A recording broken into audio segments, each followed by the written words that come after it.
En un país verdaderamente democrático, los medios son libres y deben ser críticos. El sitio del Universal debe estar, si no es que está en el primer lugar de lectoría digital en el país. Si tú perteneces a un medio que no ha sabido adecuarse al nuevo mundo digital, tienes problemas. ¿Dónde crees que va a caer la inteligencia artificial? A fin de cuentas, el periodista va a interpretar mucho de lo que le dé la inteligencia artificial.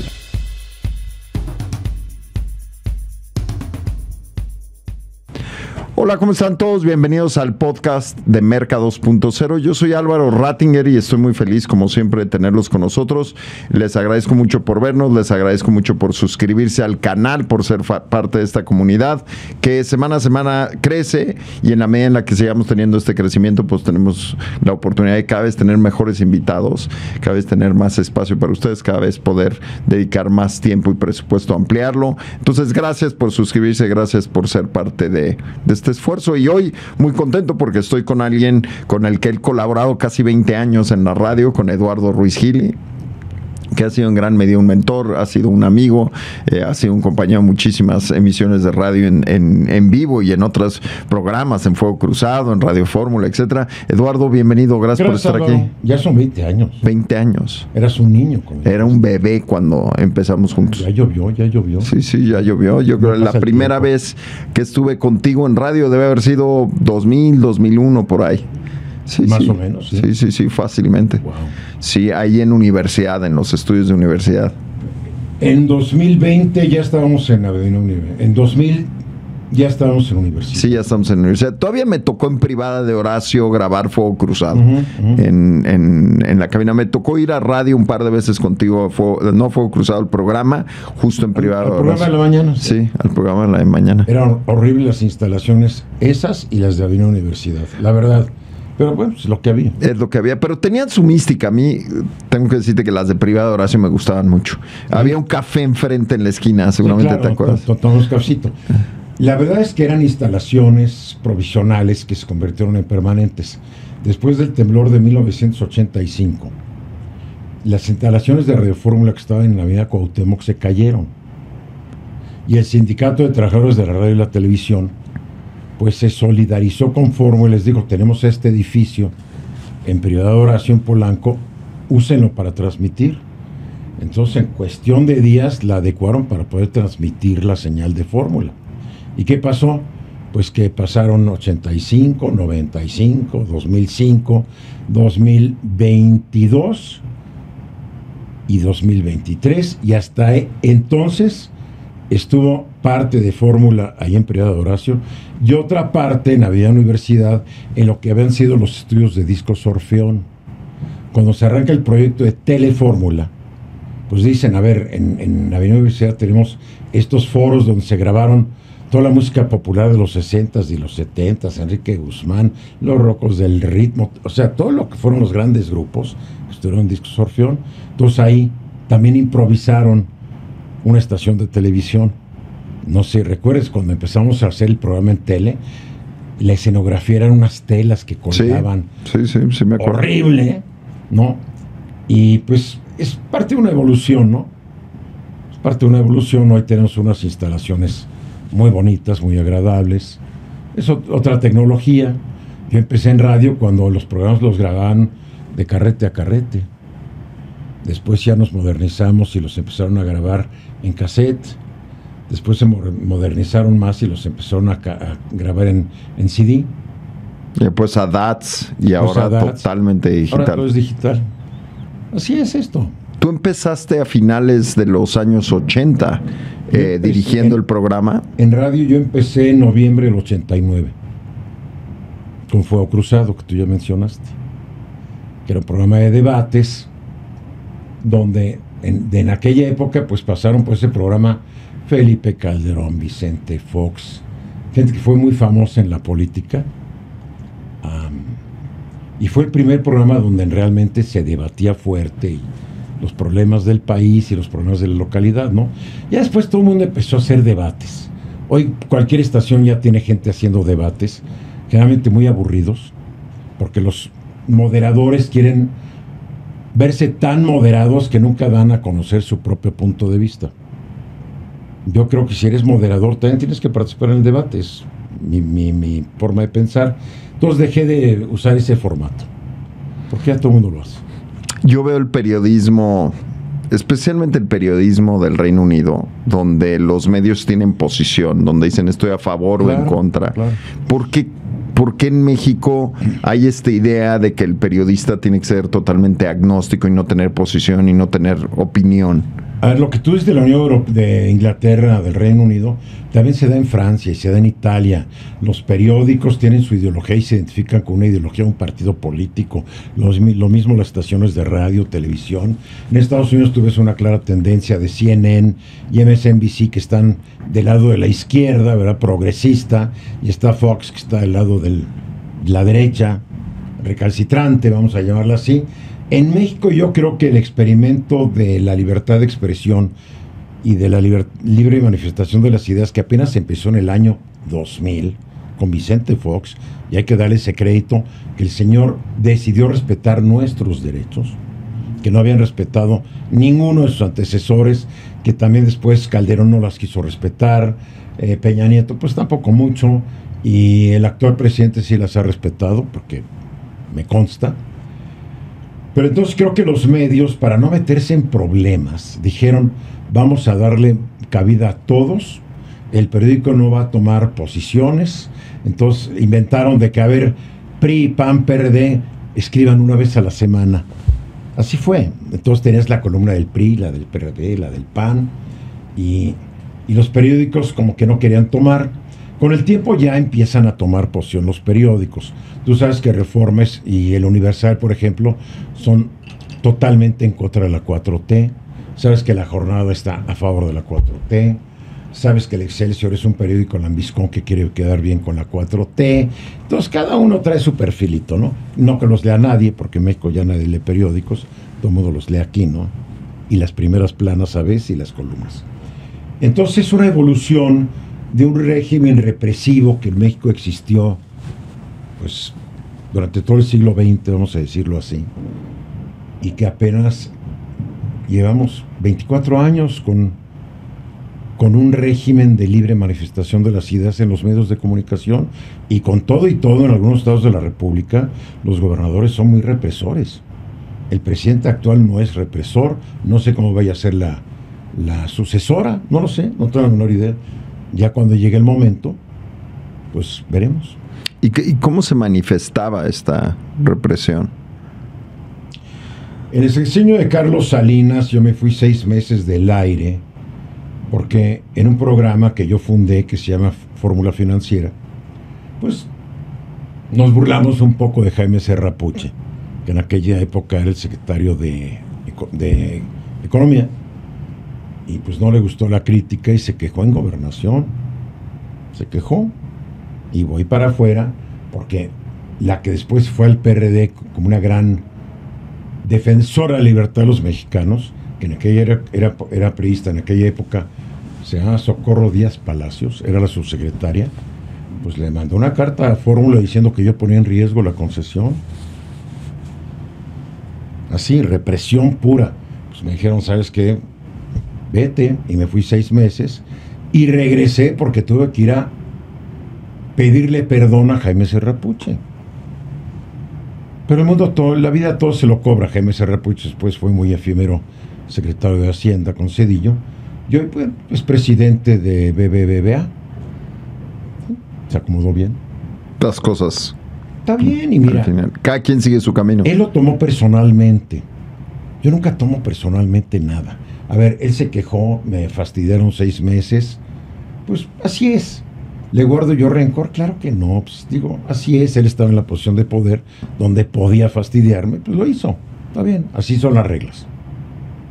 Ahora, ¿el periodismo se puede hacer sin crítica? Yo creo que tal vez no. No es tanto sin crítica, sin investigación. Yo creo que no, porque el periodista de verdad, porque en México tenemos muchos paleros que hoy son grandes defensores de la libertad de expresión, pero fueron cómplices del PRI e hicieron grandes fortunas siendo cómplices del PRI.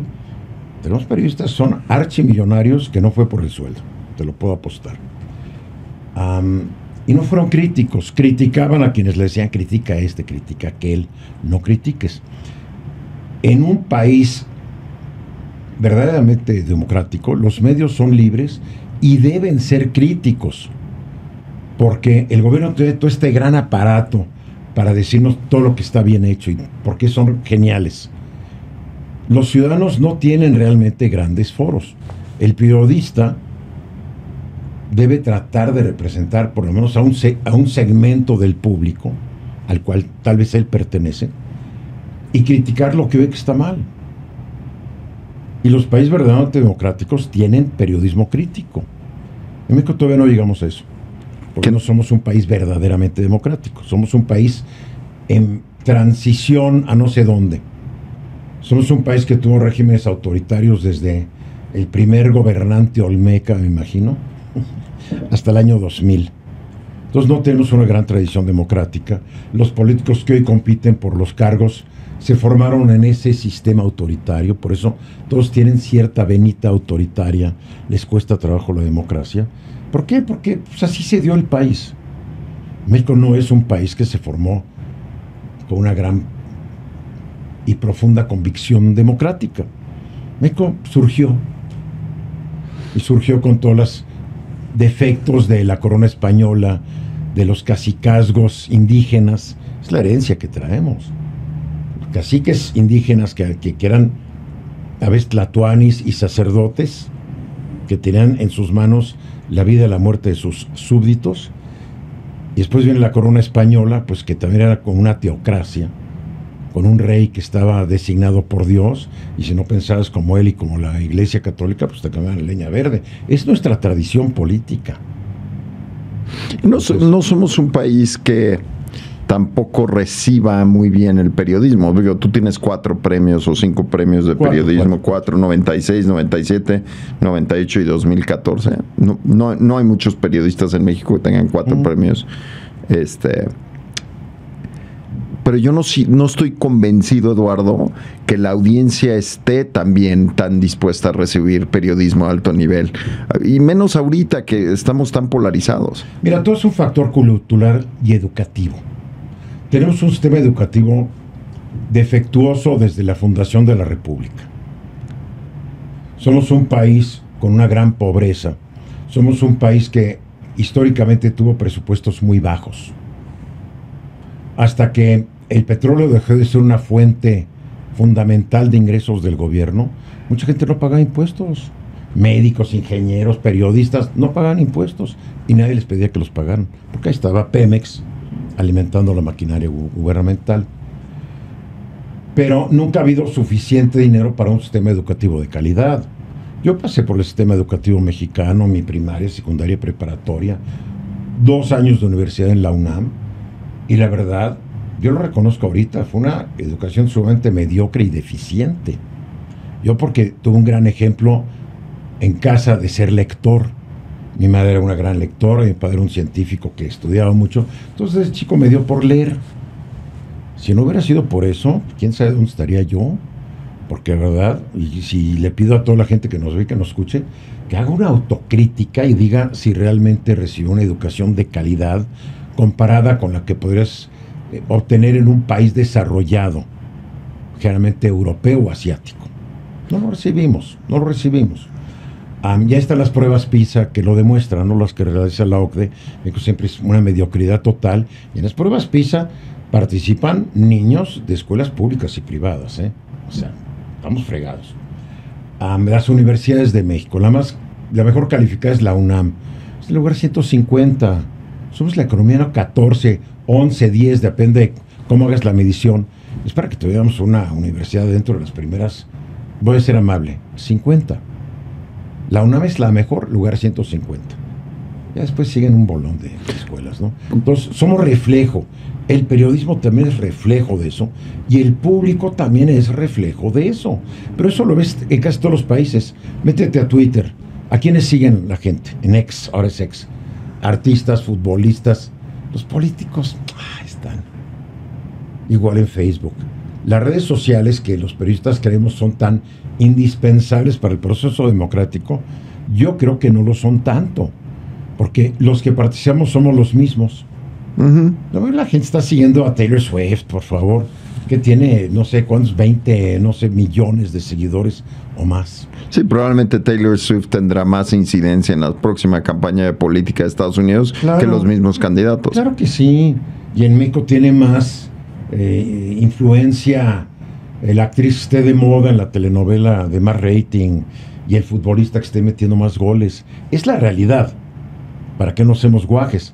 Porque todo es relacionado al sistema educativo. Y la mayoría de los sistemas educativos en el mundo no son para las masas. Porque la mayoría de la gente que pertenece a la masa, pues también pertenece al promedio de coeficiente intelectual. La educación de alta calidad está hecha para la gente que tiene, y es terrible decirlo, pero así estamos hechos. Hay gente más inteligente, hay gente menos inteligente, y hay una masa de gente que es el promedio de inteligencia. Los temas educativos de calidad no están hechos para que, es que estuve en la prepa de la UNAM y tiene pase automático en la universidad. No, los temas de calidad son, tienes que pasar un examen muy riguroso. Tú sabes, por ejemplo, en Japón, tú repruebas el examen de ingreso a la universidad, o en Corea del Sur, ya nunca más lo vas a poder hacer. Ya te quedas en universidad, vete al tecnológico. En México puede ser la prueba 50,000 veces, hasta que entres. Y te puedes titular básicamente cuando quieras. Bueno, puedes titular cuando quieras, y somos un país donde hay universidades que anuncian que te dan una licenciatura en 6,2 cuatrimestres. Y también dan maestrías y doctorados. Pues por ahí surgió no sé qué institución chafa que ahora da honoris causa, doctorados honoris causa. A mí lo quisieron ofrecer, dije gracias, pero no gracias. ¿Quiénes son ustedes? Somos una institución académica. Deben sus credenciales. Y lo peor es que caen en la trampa. Personalidades de México van y les dan su doctorado honoris causa, les ponen su gorrito, su diploma, ya están felices, dice, ya soy doctor. Pues serán ciencias ocultas, ¿no? Porque hay que ser muy estrictos en este país, ¿no? Ahora pase a la ventanilla 2 y haga su pago, ¿no? Claro, o su donativo. Además, todo el mundo dona para tener su doctorado, ¿no? Digo, hay que ser serios. Y hay la incorrecta impresión de que el sistema educativo privado en México, aunque reconozco que sí está delante del público, tampoco es una diferencia brutal si lo comparas con Alemania, o si lo comparas con Suiza, o si lo comparas con Estados Unidos. A ver, la UNAM se distingue más que nada por sus posgrados. ¿Cierto? No hay universidad privada que le llegue a la UNAM en posgrados. Porque no es un gran negocio para una universidad privada tener posgrados. Entonces, ¿en qué tienen posgrados? Administración de empresas. En lo que venden. Licenciaturas en Derecho. ¿Por qué? Porque lo único que necesitas para un posgrado es un salón, unas bancas y un pizarrón. Pero si vas a dar un posgrado en bioquímica, necesitas laboratorios, necesitas mucha inversión. Una universidad privada no lo va a hacer. El problema de México es que las universidades privadas se convirtieron en un gran negocio. Ya me gustaría ver a mí Harvard University sucursal Los Ángeles, Harvard University sucursal Chicago. No, señor, hay Harvard y se acabó. ¿Por qué? Porque la materia prima de una universidad no son los alumnos, son los maestros. Claro. ¿De dónde sacas en cualquier pueblo que quieras para una universidad maestros de alta calidad? Y tú lo ves en México, el Tecnológico ya tiene sucursales, la Ibero tiene sucursales, la Nahuatl tiene sucursales, como si fueran McDonald's. Y no me digas que un egresado de la Anáhuac de Querétaro tiene la misma calidad de un egresado de la Anáhuac Campus Norte de la Ciudad de México, o que un egresado de la Ibero Santa Fe tiene la misma calidad de un egresado de la Ibero de Cancún, si es que hay en Cancún. No la tiene. Pero ese cuento han vendido. Entonces el egresado de cualquier Ibero, cualquier Anáhuac, siente que salió de la principal. Y lo ves en las universidades estatales de Estados Unidos. La Universidad de Texas, tú conoces muy bien Texas. Sí. Bueno, está la Universidad de Texas, que tiene un campus en Austin, en San Antonio, en El Paso, en Dallas, ok. La mejor de todos los campus es la de Austin, porque ahí empezó la Universidad de Texas. Entonces, ahí se concentra hasta el presupuesto se concentra. Pues están los otros campus, pues que no son tan buenos, porque no puedes duplicar la excelencia con una facilidad contractual, ¿no? Entonces también hay trampa, y yo conozco de juniors, hijos de privilegiados, que no los reprueban en las universidades privadas, porque caray, se puede enojar el papá, o el papá ya no nos va a apoyar. Hay muchos intereses. Igual en Harvard, no nos hagamos guajes. Y en Yale hay un escándalo ahorita en las universidades privadas estadounidenses, como han comprado su entrada a los hijos de los famosos, ¿no? Ahora, regresando un poco al periodismo, que es lo que me interesa, ¿tú coincidirías que el periodismo está en una situación complicada en México? Mira, está complicada dependiendo de varios factores. Por ejemplo, si tú únicamente estás en el periodismo en prensa escrita, pues tienes un gran problema porque nadie te está leyendo. Porque ya no circulan los periódicos. Yo voy en la calle a las 4 de la tarde y veo que están vendiendo el Reforma. Entonces, antes, para las 11 de la mañana, no había una sola edición. Como alguien me dijo, Reforma ya es un periódico matutino y vespertino. Con las noticias del día anterior, ¿no? ¿Por qué no se vende? Porque los pobres voceadores de Reforma creo que ya no les aceptan la devolución. Políticas de empresa, ¿no? Cada quien. Yo hace años no leo un periódico escrito. Yo los leo en internet, los leo aquí en mi teléfono, los leo en mi computadora, en mi tablet, ahí está. Ya no leo todo el periódico, porque antes te sentabas, la rutina que aprendieron nuestros padres, no te sentabas y ibas dando la vuelta. No, ya no. Nos hemos vuelto perezosos todos en lo que es la lectura. Buscamos lo que nos interesa, las secciones que más nos gustan.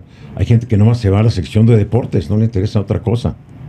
Es más, las columnas políticas, yo soy columnista político-económico, creo que si las lee el 3% de los lectores de un periódico, ya es mucho, ¿eh? Pero así es la realidad. Entonces, si eres periodista por escrito, estás en crisis.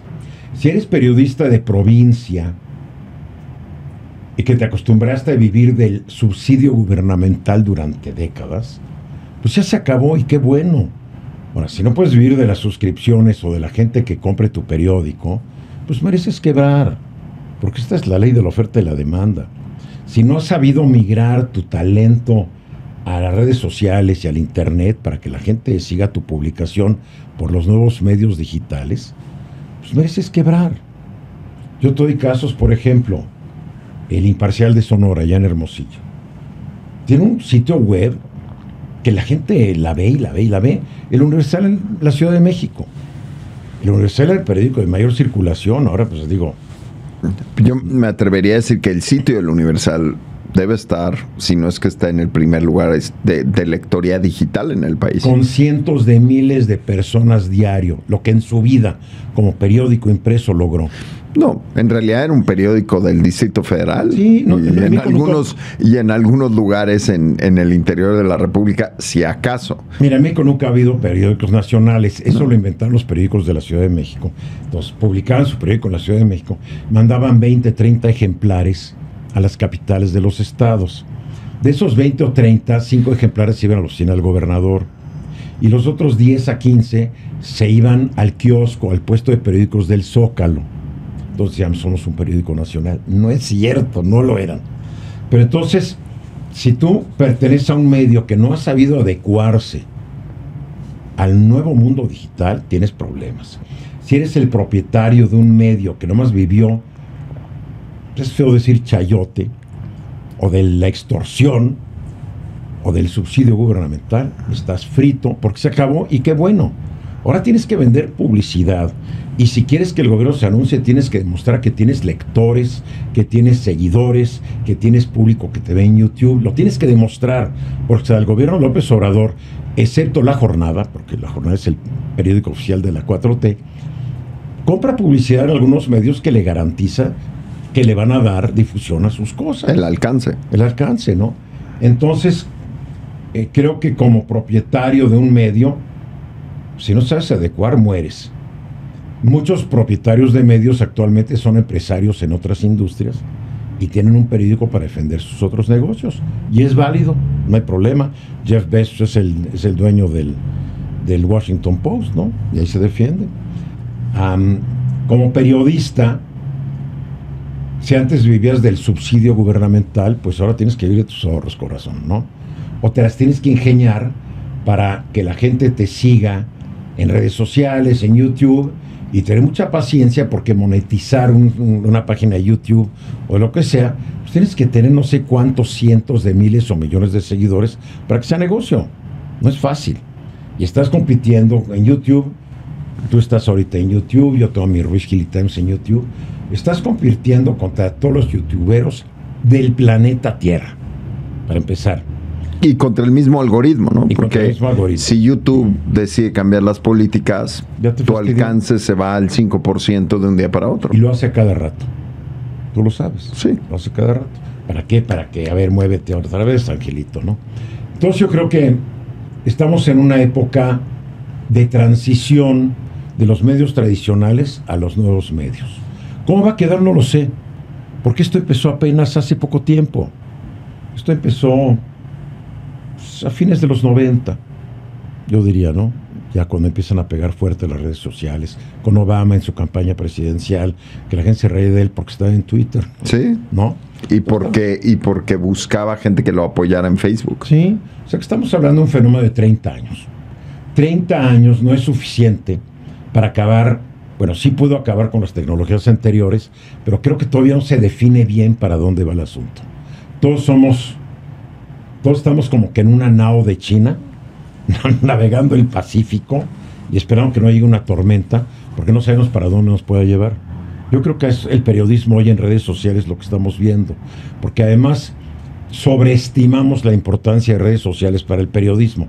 Si estás en periodismo de espectáculos te puede ir muy bien, pues estás en el chisme de tal actor le pegó a su esposa y tal mujer, actriz, le fue infiel al marido, ya sabes, hay muchos chismes muy divertidos. Pero la política es un turn-off. La política apaga a la gente. La gente está muy desencantada de la política. La economía, la gente le gustaría saber más, pero tiene miedo o falta de preparación para saber o para entender más de la economía, que no es algo fácil. En todos los que nos dedicamos a áreas como la mía, pues somos el periodismo de minorías, de élites. Y hay que aceptarlo. Nunca vas a ser popular. Como me dicen, es que tú eres famoso. Digo, no, famoso es Luis Miguel.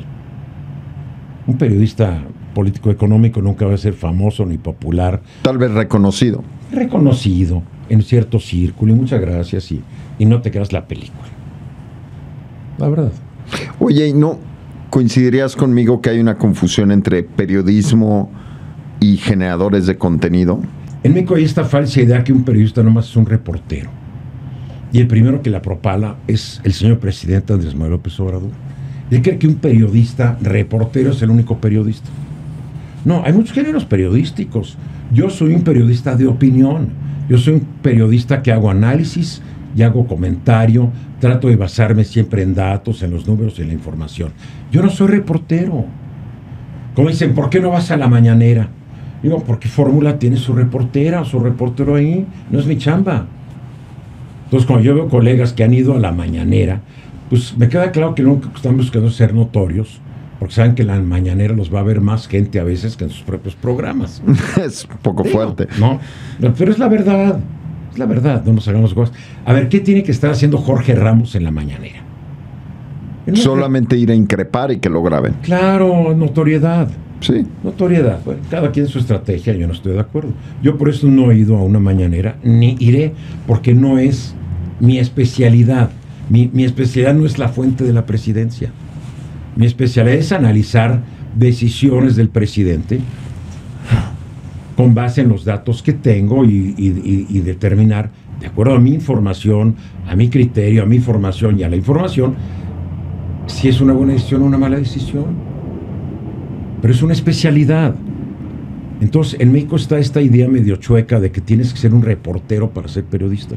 No es cierto. Tú puedes ser director de un periódico y eres periodista.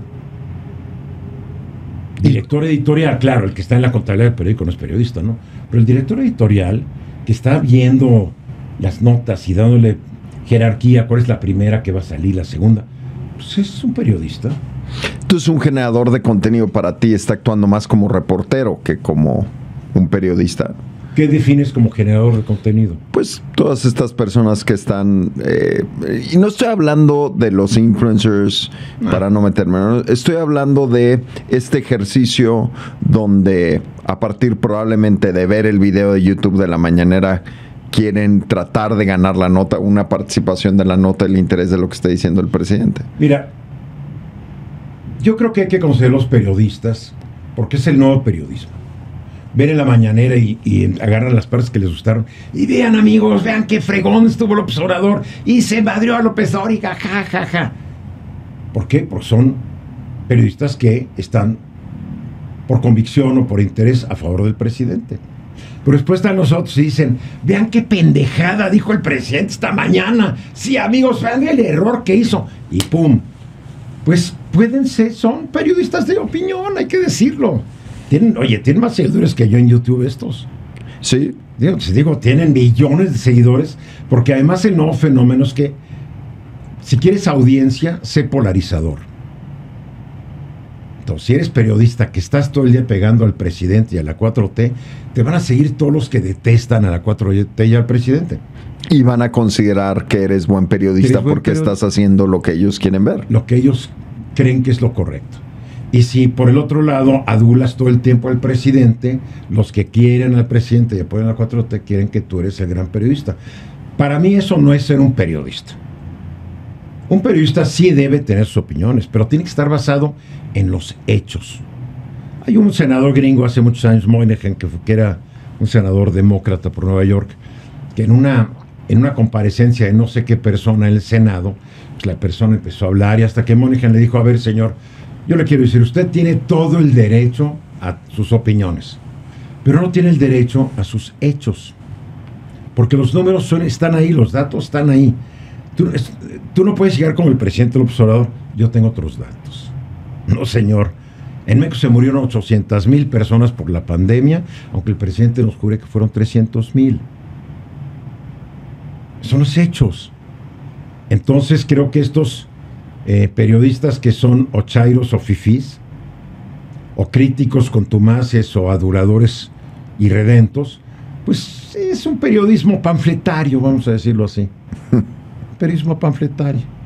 Tú has estado en mi programa y yo de repente hablo lo que creo que es un acierto del presidente, lo que creo que es un error.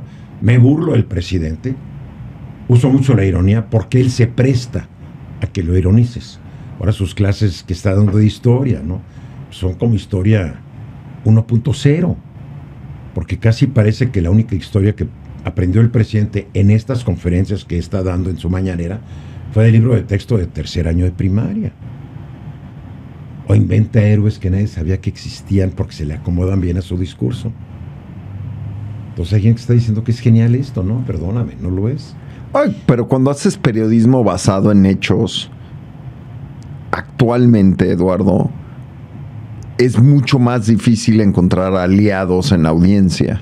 Sí, pero tu principal aliado debe ser tu conciencia. Ok. Si tu conciencia te está diciendo por ahí no, pero te conviene, pues nomás hay una vida, nomás vas a vivir una vez, Álvaro. No viviste antes de nacer y lo más seguro es que no vivas después de morir. Es tu única oportunidad. Si no vas a estar tranquilo con tu yo mismo, cada quien tiene sus parámetros, ¿no? Cada quien decide. Y en este mundo de cada quien tiene su verdad y hay alguien en medio que está tratando de, más que tener verdad, presentar hechos, ¿dónde crees que va a caer la inteligencia artificial para el periodista moderno? En ambos, porque a fin de cuentas el periodista va a interpretar mucho de lo que le dé la inteligencia artificial, a fin de cuentas. Yo uso mucho la inteligencia artificial. No sé. Por ejemplo, antes tenía yo que leer un reporte completo de 200 páginas. Hoy le pido al chat GPT a través de diferentes aplicaciones, le digo, a ver, léeme este reporte y dame tu comentario. Me lo da.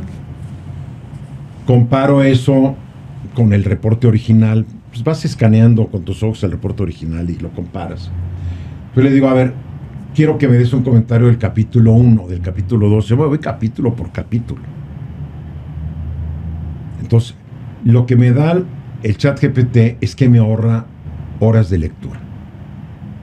Le pido resúmenes, le pido síntesis, le pido comentarios y comparo aleatoriamente partes del reporte con lo que me está dando y veo que cada vez es más preciso el chat GPT. Cierto. Ahora, depende de mí el enfoque que yo le quiera dar. Yo soy, a fin de cuentas, el árbitro de decir, a ver, estos datos, ¿qué significan? Yo puedo decir, estos datos significan que digamos, aprovechando que el 8 de marzo es el Día Internacional de la Mujer, ¿no? Estos datos demuestran que la mujer ha progresado muchísimo. O puedo concluir que la mujer está menos fregada que antes. Porque siempre entra el factor subjetivo. O sea, somos sujetos, ¿no? Todos somos subjetivos. Por más que queramos ser objetivos, sí nos atrapan nuestras filias, nuestras fobias, cómo nos educaron, nuestros gustos. Todo eso influye, no lo puedes negar.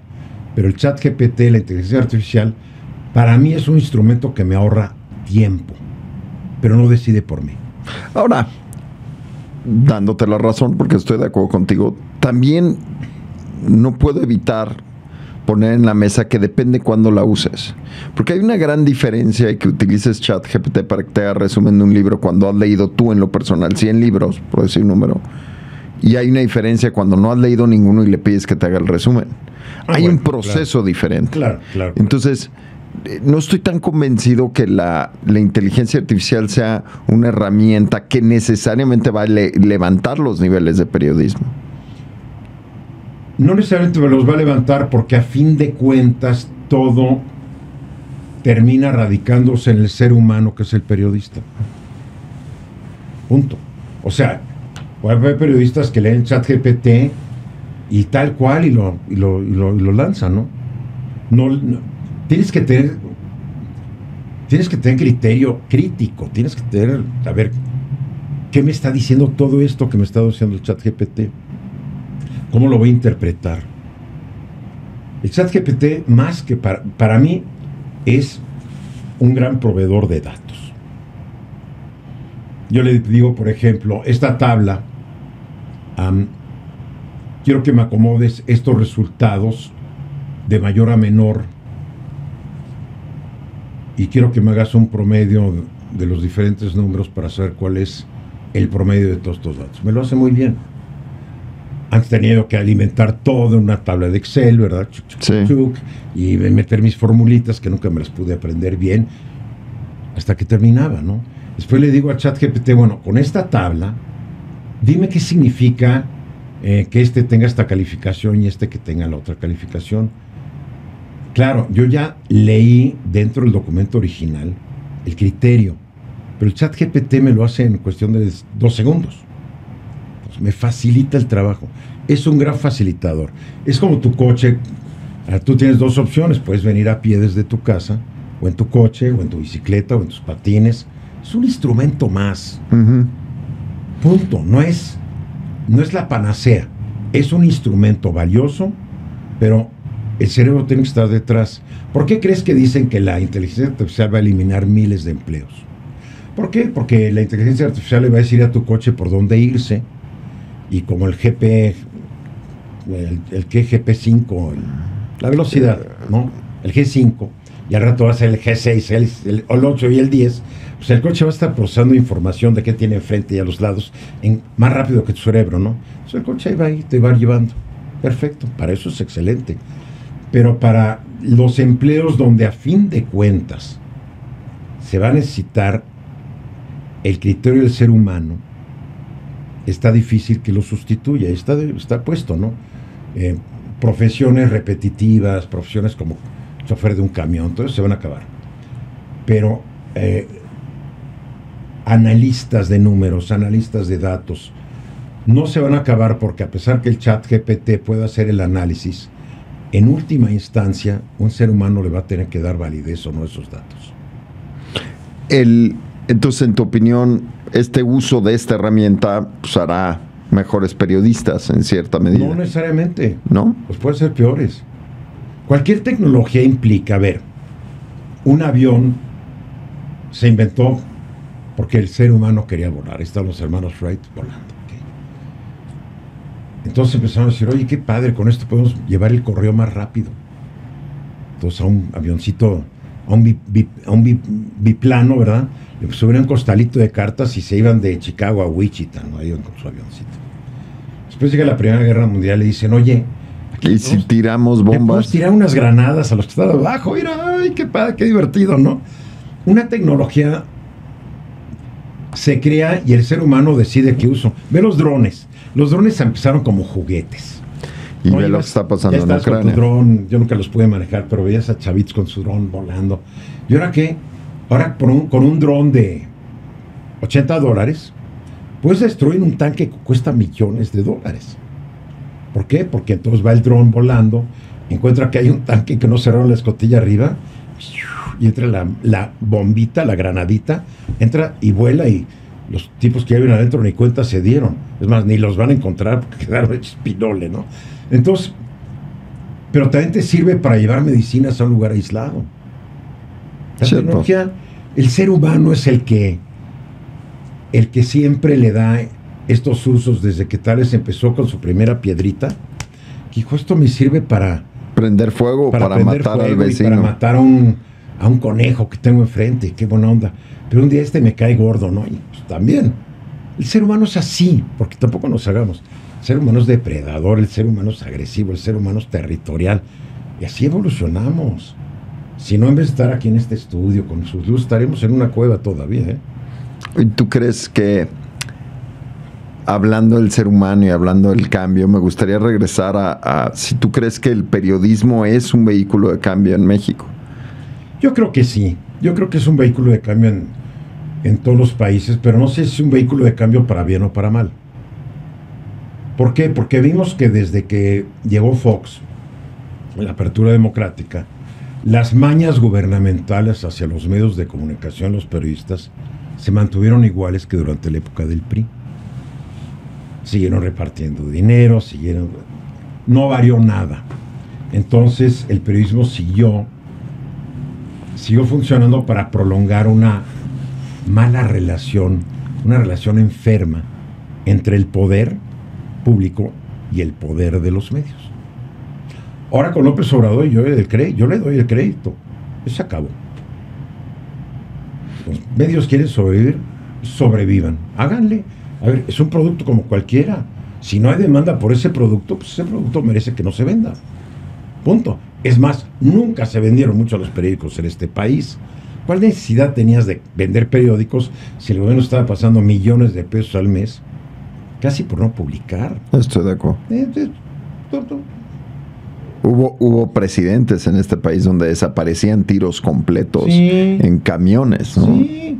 A ver, ¿cuáles son los periódicos que más han circulado en la historia de México? El Esto, que era de deportes, y el Alarma, que era nota roja. Son los que más han circulado en la historia nacional. Bueno, y de las revistas más leídas o libros más leídos durante muchísimos años fue el Libro Vaquero. Claro. Te dice muchísimo de qué se consume. Claro, sí, Chanoc y todas estas cosas. Todo está en función directamente proporcional al nivel educativo.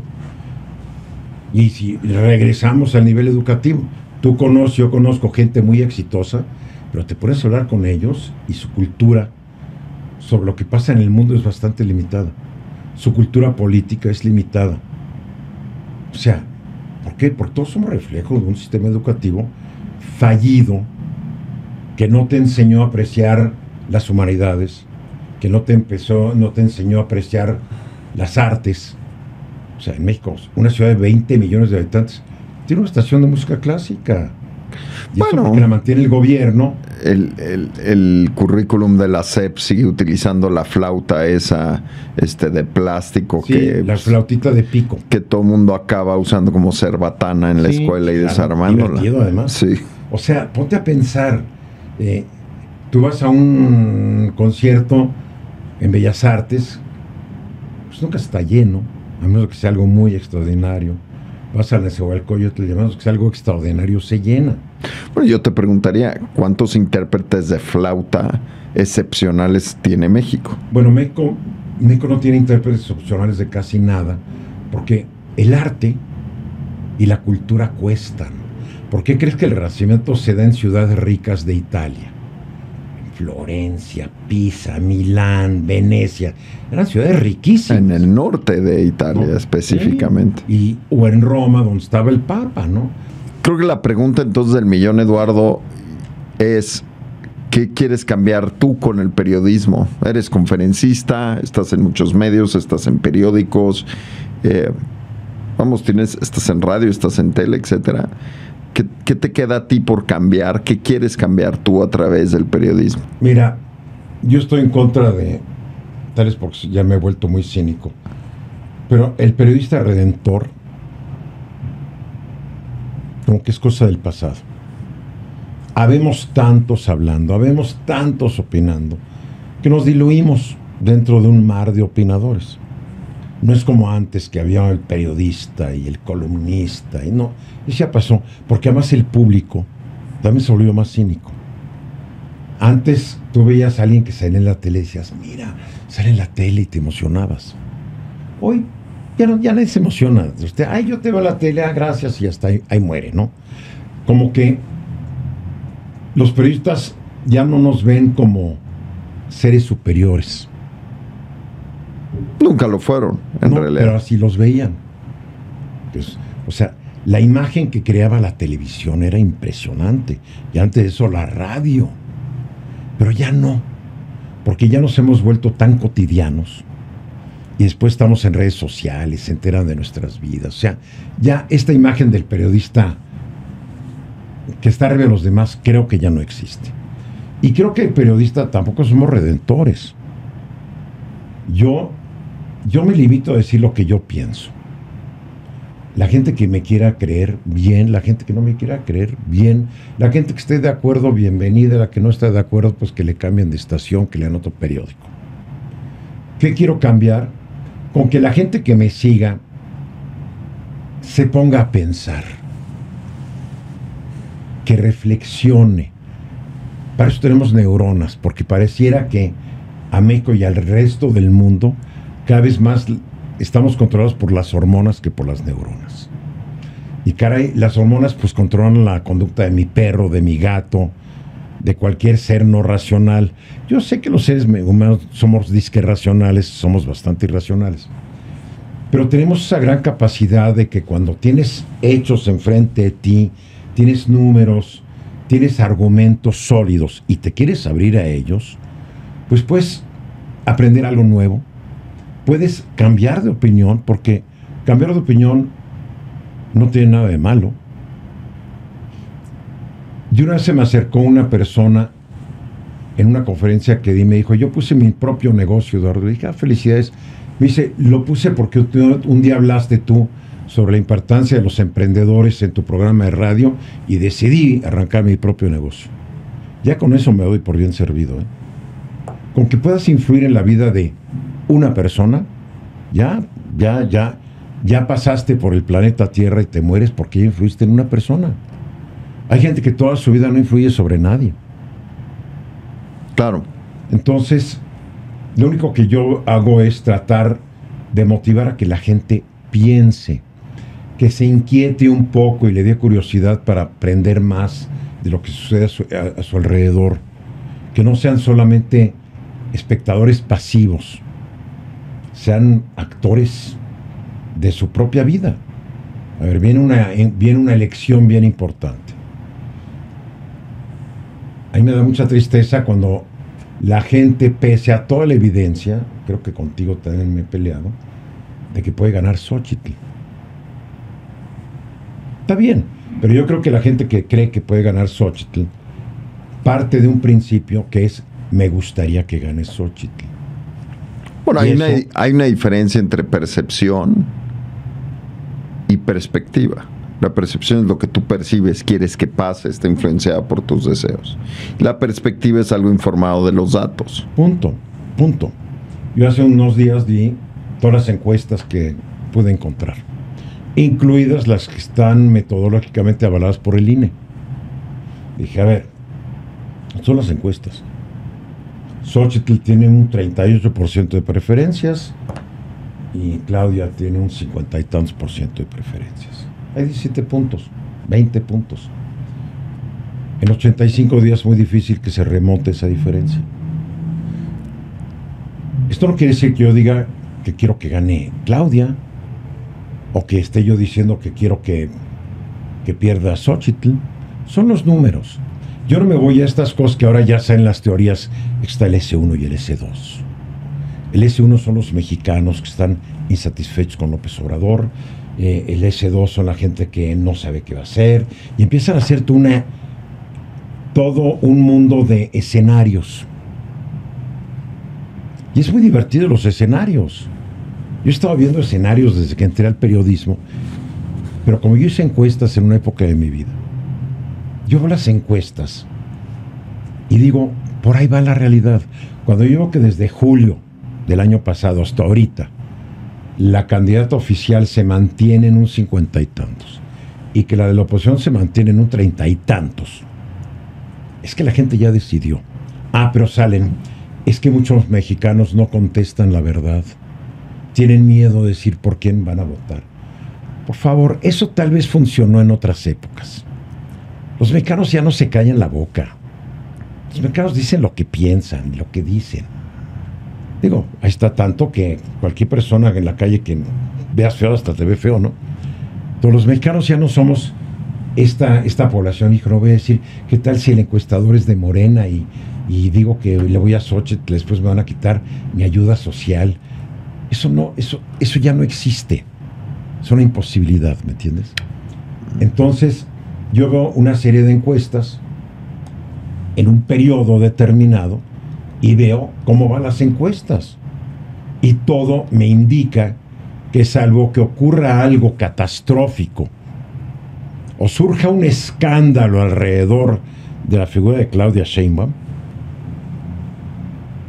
no puede perder. A menos que ocurra algo además, tiene que ocurrir algo que gire tanto la intención del voto. Cuando se habla de cuando pusieron unas bombas, creo que en la estación de Atocha, en España, que todas las encuestas decían que iba a ganar el Partido Popular.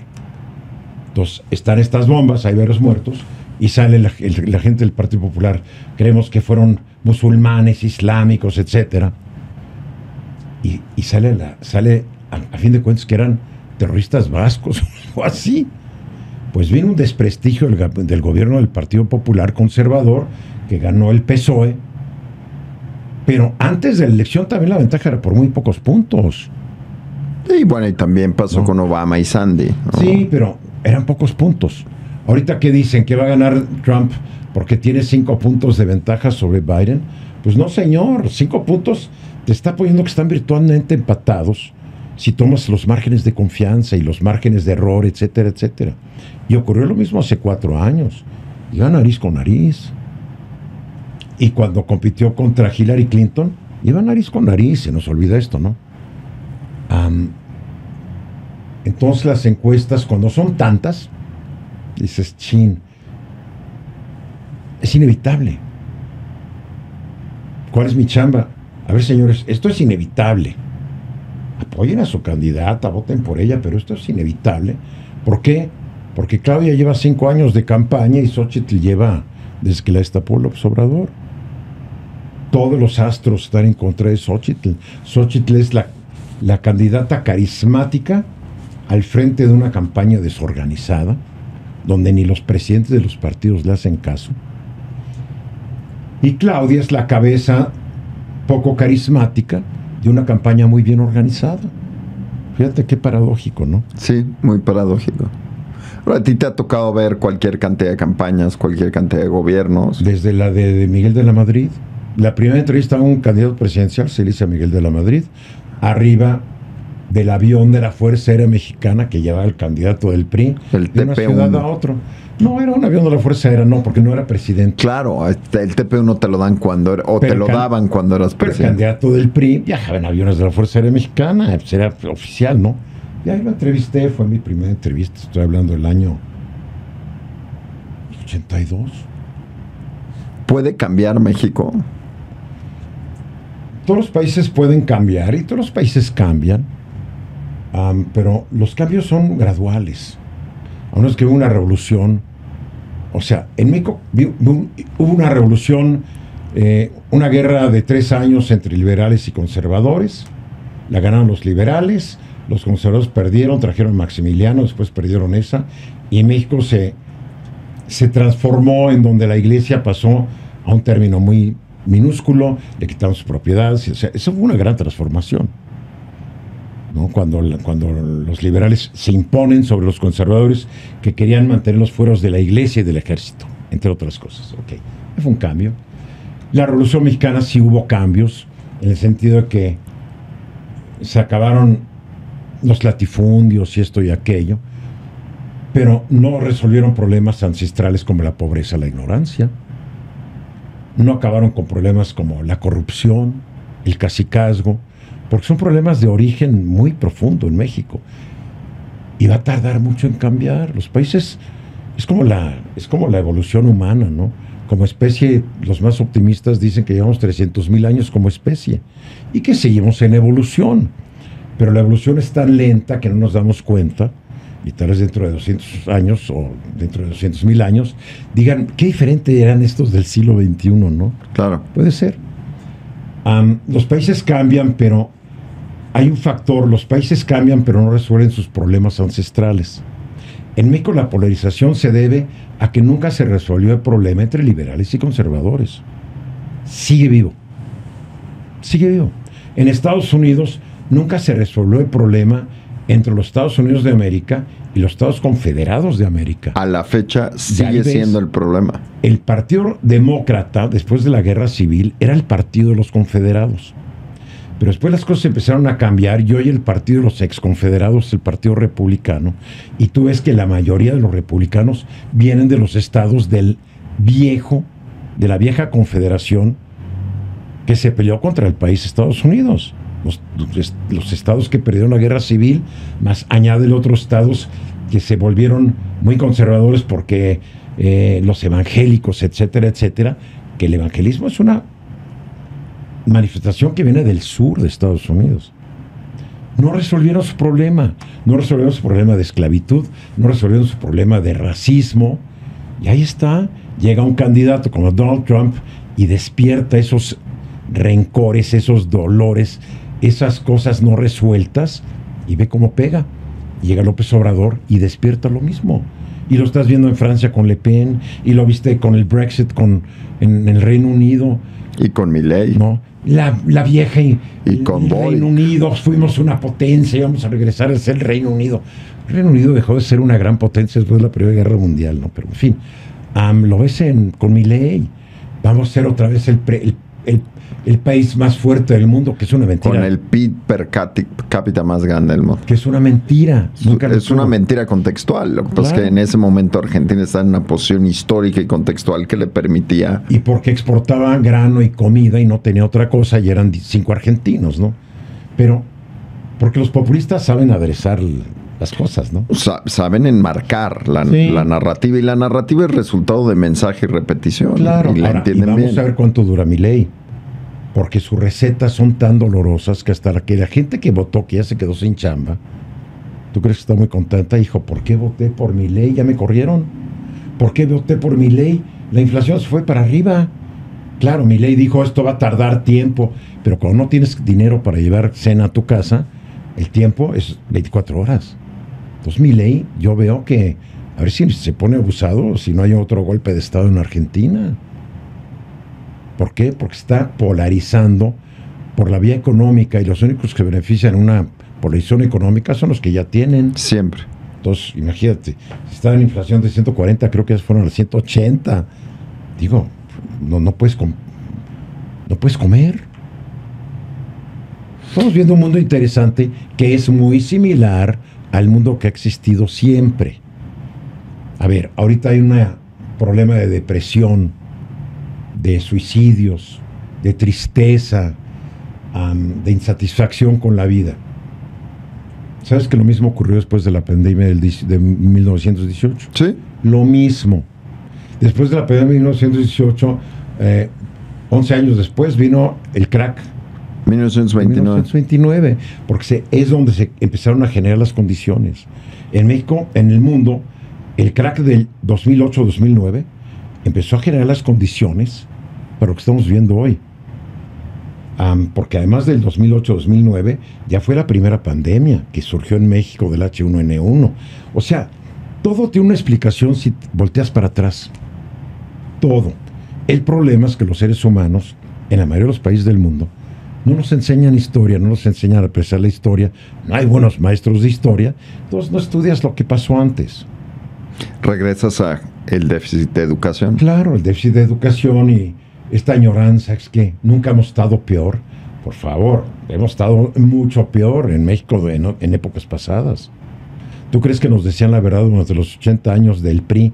¿Nos decían la verdad sobre la delincuencia? No, lo dudo mucho. Todo lo tapaban. Pero yo cuando era niño, si nos dejaban el coche los papás, cierren bien, porque hay robachicos. Robachicos. Yo recuerdo a mis papás que les robaban, o sea, te dejaban el coche en ladrillos. No que no suceda hoy, pero sucedía antes. Sucedía antes. Y en la colonia del Valle. O sea, no era como que, ay, es que dejé el coche en una colonia. No, en la colonia del Valle, claro, amanecías. Yo recuerdo historias de mi papá donde en la noche venía de regreso con mi mamá y lo siguieron personas. O sea, probablemente era menos violento. Yo creo que era menos violento, pero había crimen, ¿eh? Claro que sí. ¿Tú crees que los feminicidios no se daban antes? Sí. Claro. Pero no se reportaban o lo clasificaban únicamente como homicidio. Sí, claro. Porque el feminicidio es un delito de cuño nuevo. Sí. No se definía así. Este país, en la época de Cárdenas, su tasa de homicidios estaba sobre 60, 63. Hoy está en 25. Si quitas los asesinatos relacionados con la delincuencia organizada, está arriba de 10. Con Fox, incluyendo todo, estaba en 10. El presidente en la vida independiente de México, creo que más baja tasa de homicidios ha registrado es con Vicente Fox. Nadie lo sabe. Ahí están los datos. Siempre hay que comparar, porque los tiempos pasados nunca fueron mejores. Así tendemos a ser los seres humanos, Eduardo. Digo, imagínate tú haber vivido 100 años antes y si tus hijos sin vacunas. Sí, te morías de una infección en la muela. Pues Eduardo, yo te agradezco muchísimo que hayas estado aquí. Gracias por invitarme. Sí. Siempre me da gusto. Una conversación totalmente diferente y que yo tenía mucho interés de que platicamos de esta forma. Muchas gracias por estar aquí. Gracias y espero que regreses otra vez. Tú me invitas, como digo el dicho, tú dime, yo vengo. Tú dime, yo vengo. Tú brinca y brinco. Eso. Álvaro Rattinger, mil gracias. Mil gracias. Muchas gracias a todos por estar aquí en el espacio de Merca 2.0. Yo soy Álvaro Rattinger. Por favor, suscríbanse. Nos vemos la próxima semana.